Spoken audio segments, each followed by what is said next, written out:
Welcome to episode 81 of George's Random Astronomical Object.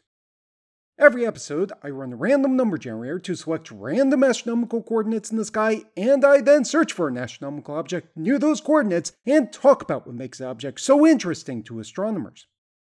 So, let's now run the random number generator.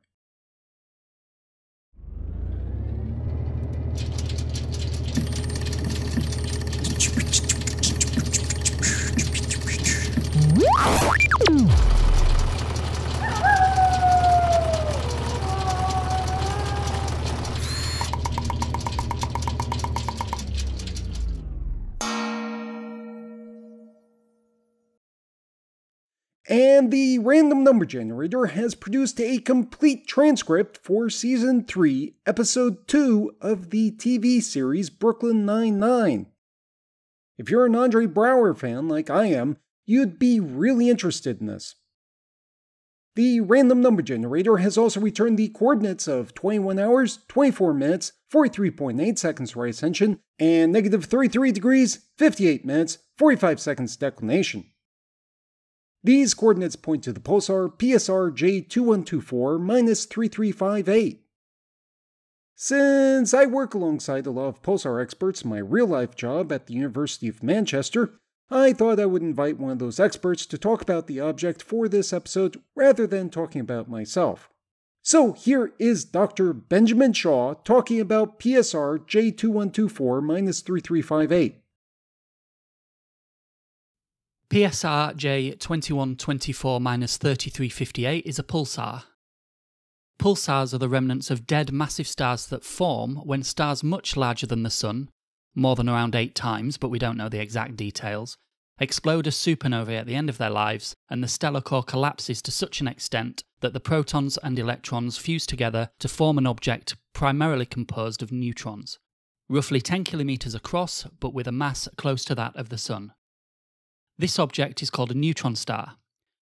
Neutron stars are extremely strongly magnetized, and that magnetic field gives rise to beams of radiation, usually in the form of radio waves, that emanate from the magnetic pole of the star.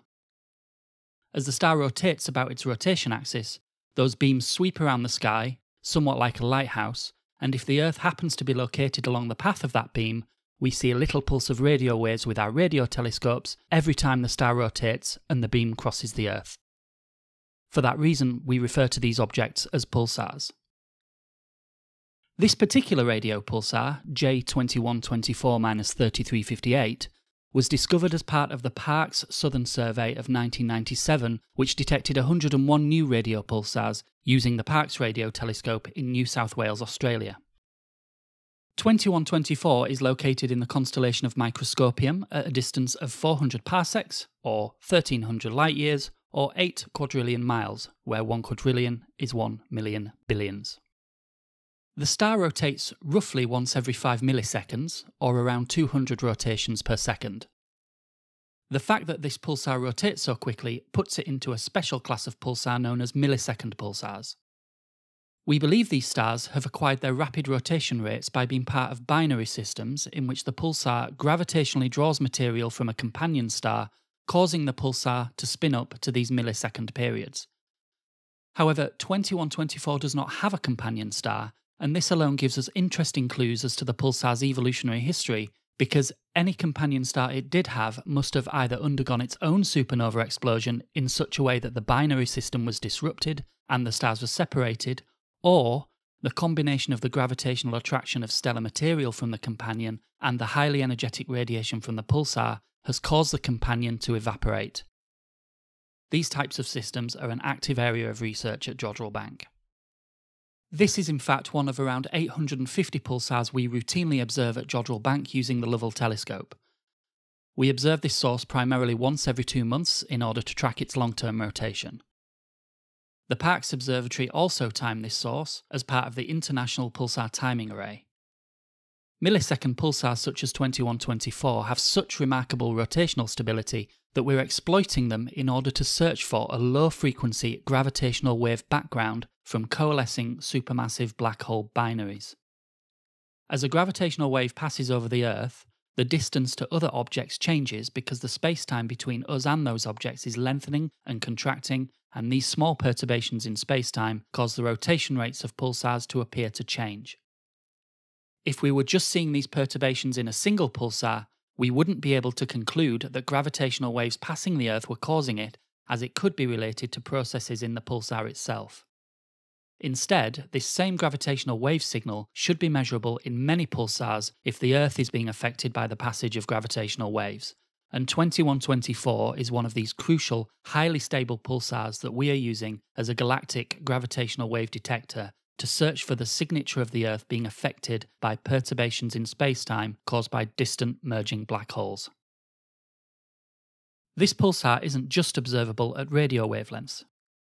We see X-ray pulses from the star, and these were first observed by the German ROSAT instrument in 1999. This emission comes primarily from particles streaming down the magnetic field and impacting the surface of the star, giving rise to hotspots near the polar cap. The X-ray emission from 2124 is routinely observed by the Swift X-ray telescope. It was also detected as a gamma-ray pulsar during a survey by the Fermi Large Area Space Telescope in 2009. Perhaps most interestingly, 2124 produces observational manifestations at optical wavelengths. This isn't the pulsations that we're seeing, although there are a very small number of pulsars that do exhibit optical pulsations. Rather, it's the material surrounding the pulsar that is glowing at optical wavelengths.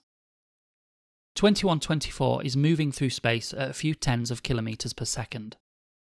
As it does so, it experiences ram pressure from the free particles in the interstellar medium that it encounters as it moves. This has the effect of confining the outflowing wind from the pulsar, generating a shock wave that glows in the optical, specifically at the hydrogen alpha wavelength at 656.3 nanometers. Observations of these shocks provide us with valuable insights into how pulsars interact with their immediate environments. In 2017, the Hubble Space Telescope also detected 2124's shock in the optical and in the far ultraviolet.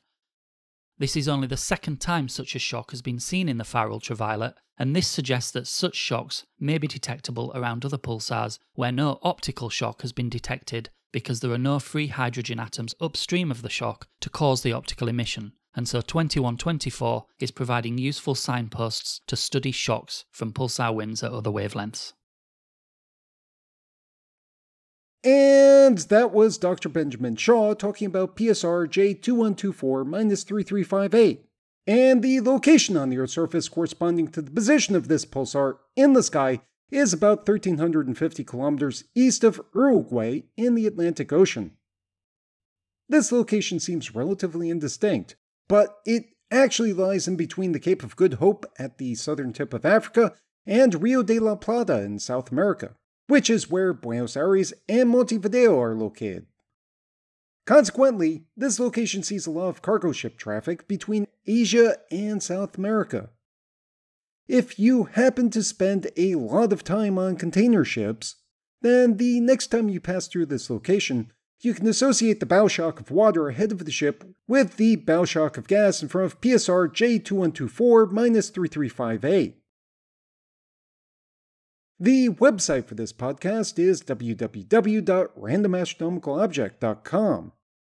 You can visit the website to download episodes of the show, read information about the astronomical objects, view images of those astronomical objects, look up additional reference information, and send me random feedback. My special guest this week was Benjamin Shaw. The audio was recorded and edited by George Bendo. The music is Immersion by Sasha Endy at www.sasha-endy.de, and the sound effects from the Freesound Project at www.freesound.org. Thanks for listening.